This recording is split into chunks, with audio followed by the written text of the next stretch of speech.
Welcome back, everybody. My name is Dragagon, and this is Gregtech New Horizons. So I've been stuck with a bit of decision paralysis over the last probably couple weeks now. I showed off my base, and that was probably, I'd say, around the third week of October, and now we're sitting in the second week of November. So yeah, a couple of weeks decision paralysis, but I finally have some progress made. So one of the things I wanted to do was I wanted to somehow automate this stuff, the polyethylene. And in order to do that, this is where the decision paralysis was. I had this entire setup over here where I could make the polyethylene, but I had no way of getting the fuel over here. What I finally decided on doing is I left this setup alone over here, and instead I went and added in this fluid import bus, and then as you can see I ran a pipe down and around from there. So it'll still produce the light fuel that this guy needs to make the diesel, but any excess that it can export out of here, it will. And let me drop down to the subfloor, and I'll show you guys what I have going on down there. So you can see from over here, here's the first set of lines as it's coming out of that chemical reactor that produces the plain light fuel. And then it runs down and around. I'm bouncing it over these other power lines. This is my cable level, I suppose.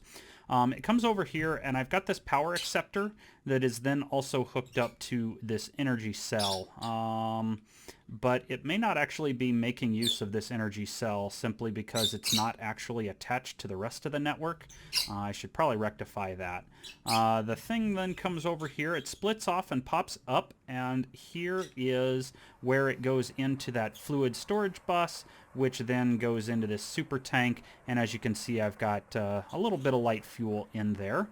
The other thing it does is it runs around here, goes up to my ME crafting terminal, which as you can see, because it's got a whole bunch of stuff in there, if I run my way over here, I have another storage bus here on my drawer controller so that I can access everything in my drawers. Now the reason I have the rest of this pipe still running around, as you can see, I still have quite a bit of stuff that relies on the auto crafting and the extracting and all that kind of stuff that goes on with the rest of the setup on my base, especially with the centrifuge over there producing the tungstate that I need, as well as a nice benefit is the tantalum. You get the tantalum nuggets from this thing, which is very helpful for later on when I'm working with the SMD components. This guy right here, as I said, he was already set up, so I just had to make a few more of the routed interface pipes, and I borrowed a couple chips and then a couple other chips I made, but basically I stock it with hydrogen. I extract the carbon dust out of here, and then I supply it with the oxygen there, and then it comes around and makes the polyethylene sheets that I need for this chest. So it'll start backing up soon, and then this guy will be able to fill up all the rest of the way, and I'll just have 4 million buckets of light fuel. Now, one of the things I am looking at doing here soon, though, is I want to grab this ME import, the fluid import bus, and this fluid storage bus, and I want to make one more of these storage guys, and I'm going to put it somewhere. I'm thinking over there somewhere, and what I'll do is I'll have the import bus here on this basic distillery, so I can draw out the ethylene, and then I can send it somewhere else where I can use it with chlorine, and I can start making PVC automated in somewhat of a similar setup. It would almost make sense to pull it out here and try and set up something right here. I haven't quite decided how I want to deal with that yet. but at least in terms of everything else, it's looking pretty good. The last thing I've been doing in my spare time is up here at the top of my base. I think I showed this off in a previous video, but I have all of my beehives here right along this edge, because if you notice up by the map, right here is an eerie biome. If I pull out my habitat locator and I hover over that thing, you can see right now the eerie biome has normal. If I take a couple steps away and I go to the rainforest, it's warm and damp. Now, unfortunately, a lot of these bees need it to be normal. The ones that need it to be warm and damp are more of the tropical and marshy, as opposed to trying to go through and get all of these things. So you see here I've got my common bees. I have my cultivated bees. You guys saw over here I'm working on my nobles. I finally got a purified noble line. It's just one bit of stat that I've got to deal with. If I bring this guy up, right here on production, I've got it somewhere between slower and fast. I'm trying to get it to stabilize on fast. We'll see how that does.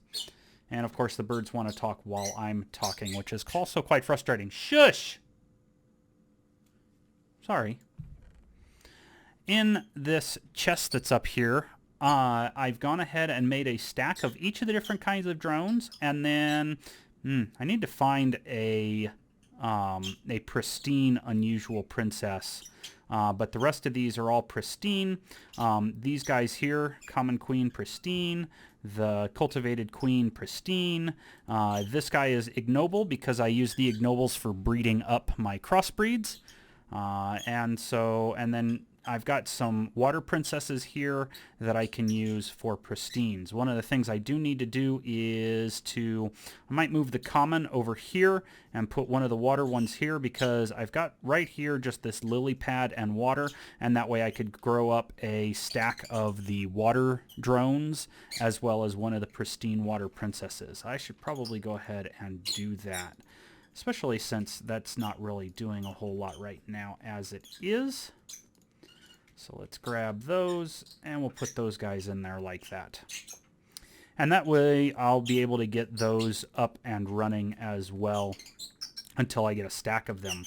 So working on the 16 dripping combs it asks for this quest, and then working my way towards this setup right here, the majestic bees. So yeah, let's go ahead and grab this one out. We'll put that there, and then we'll wait for both of these to finish their countdowns, and once their countdowns are done, I should be able to pick them up and complete this first part of this quest before I work towards the Majestics. Yeah, that is the changes I've done. I know it doesn't seem like a lot. Like I say, I was stuck with some decision paralysis. I was trying to figure out how I was going to move light fuel around in order to get the molten polyethylene done, because one of the things I'd like to do is I would like to start automating those SMD components. SMD. Start automating these guys here.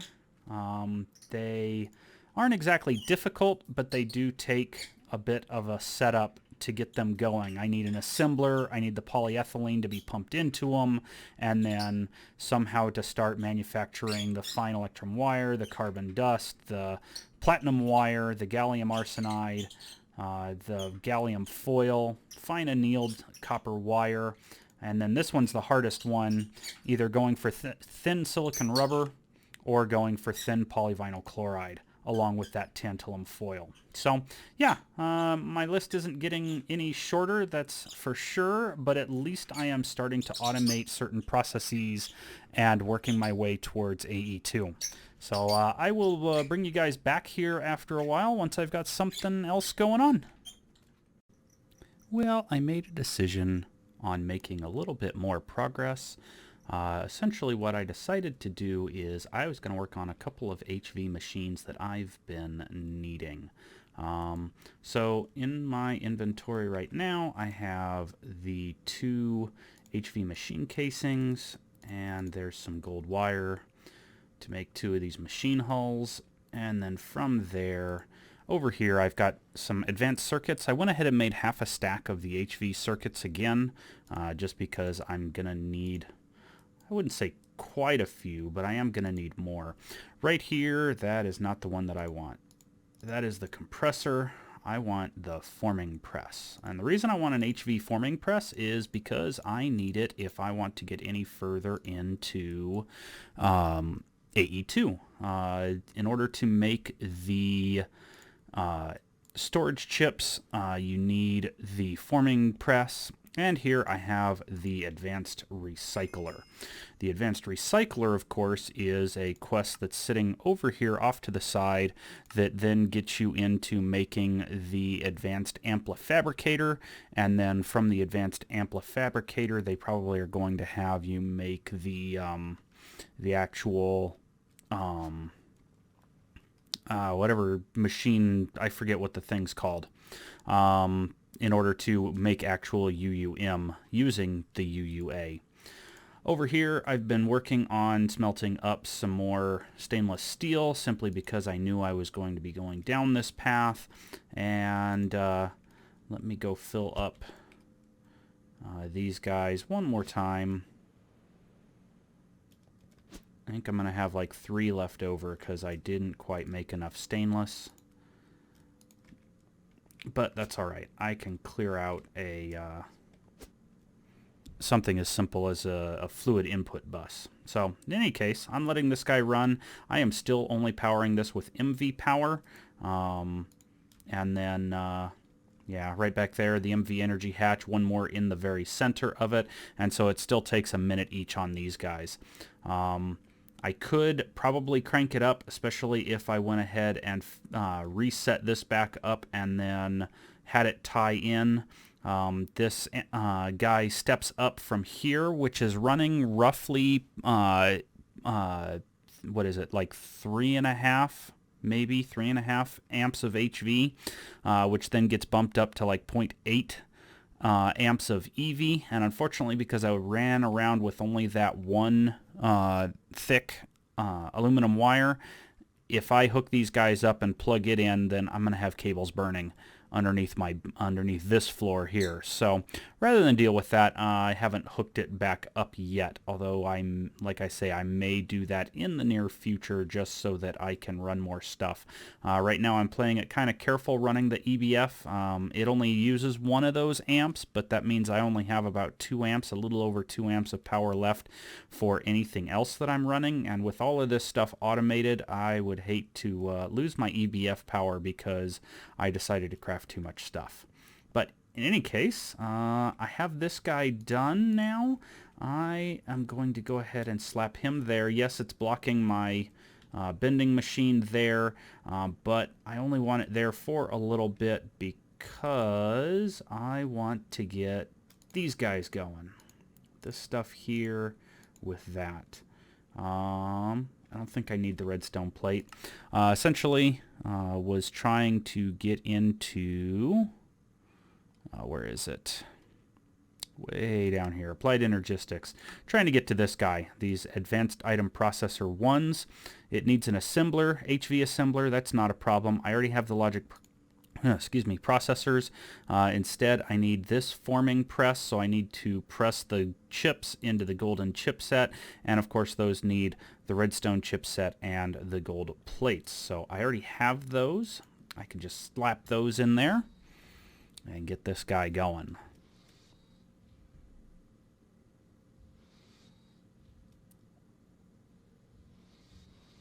Not too bad in terms of EV power there for that. And I don't need to have them in my inventory. I just need to actually compress them into making this guy. So yeah, essentially this blocks off this whole section over here, which has the storage cells as well as the crafting cells, I believe. I don't believe the crafting cells are blocked behind this guy. That would be really obnoxious if it was, but thankfully I think it's all back here behind this one because that is a an optional quest versus this one being the crowned main quest for this area. All right, there's 2 of them.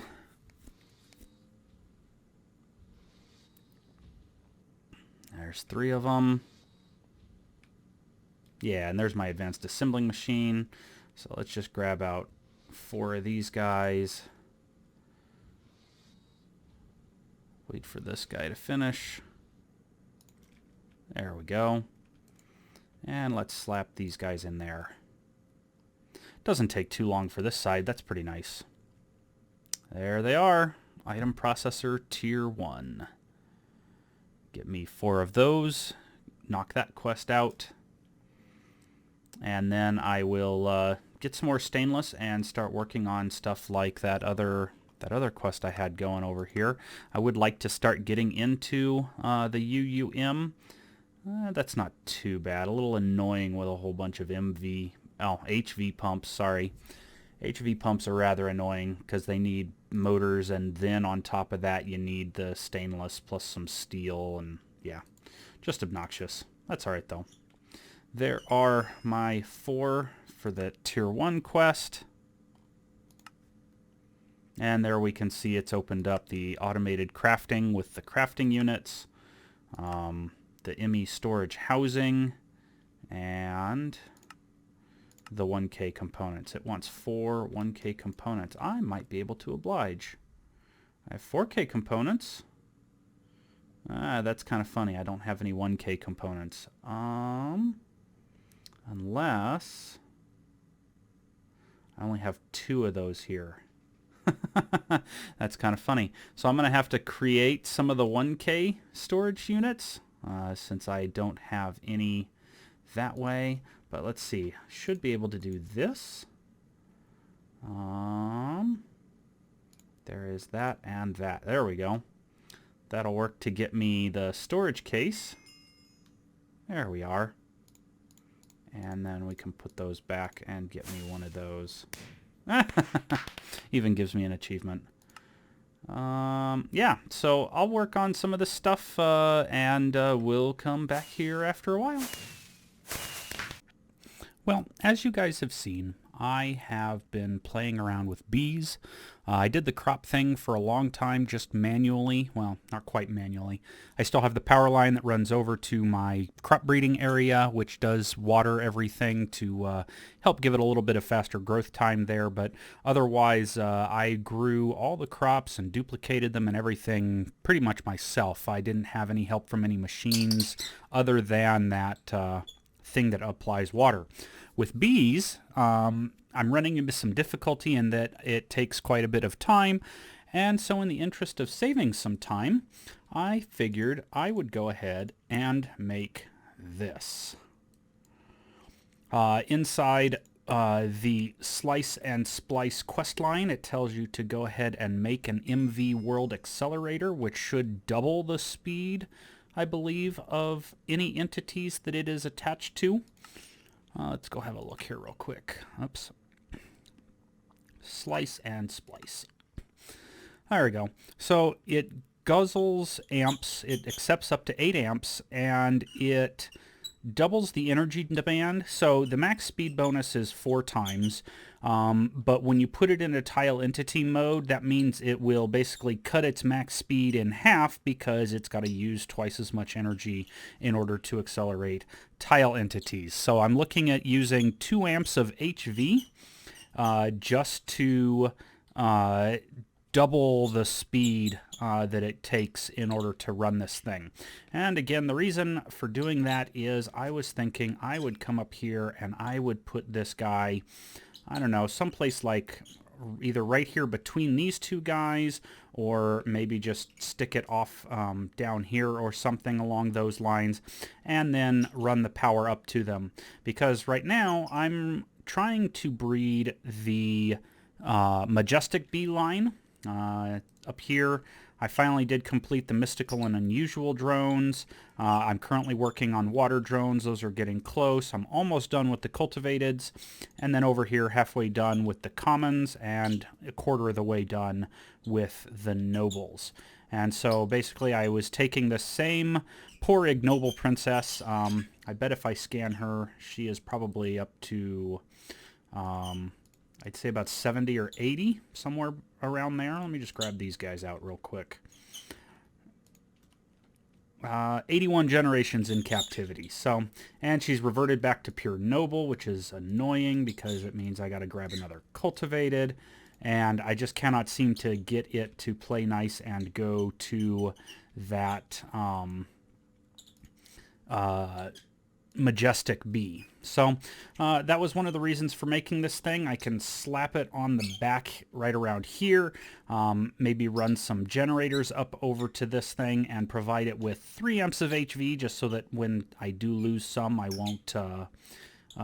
it'll still be able to run at the full half speed, and then that will allow me to get this guy faster, and then I would probably pick up this chest, or I mean this apiary. I might buy a couple more off of the coins tab right here, and then by doing that I can have maybe up to 5 of these guys all running, and that would make it so that I could...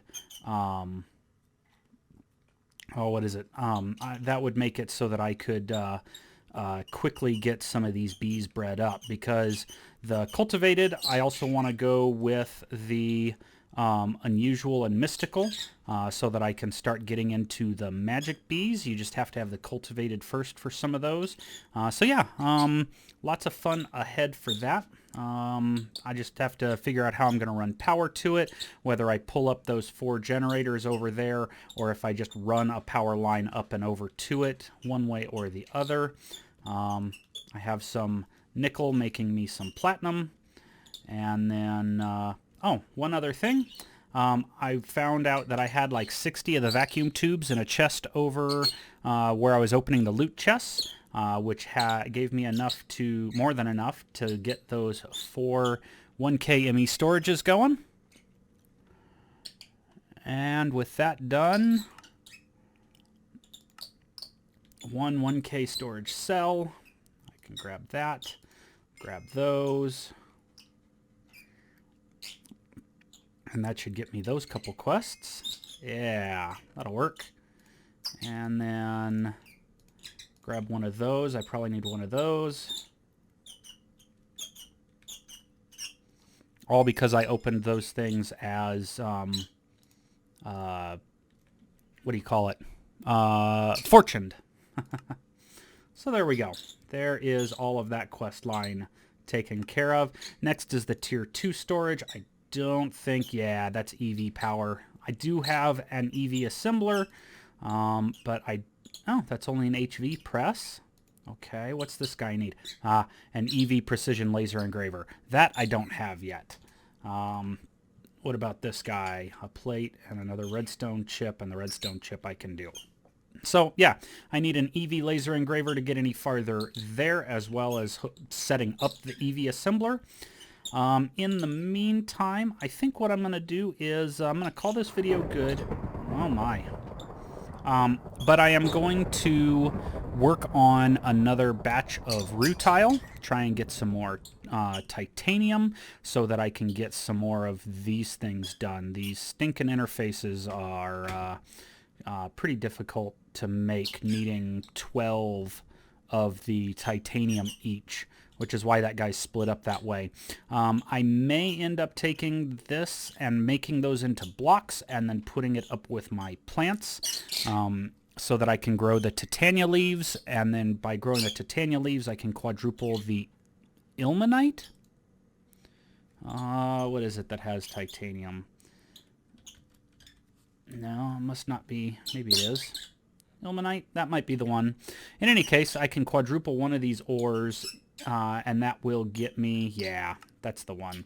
The ilmenite ore that then I can put into the blast furnace and get a little more rutile out of, but quadrupling that will go a long way towards getting me more titanium that I can then use to get more titania plants and then continue on my way with AE2. So I will go ahead and call this video good. The next time you guys see me, hopefully I'll have another couple stacks of titanium and we can start playing around with more AE2 as I try and work on automating SMD components, as well as at least the LV and MV chips, maybe even getting up into the HV and EV, and then potentially the IV chips. So I look forward to seeing you guys in the next video.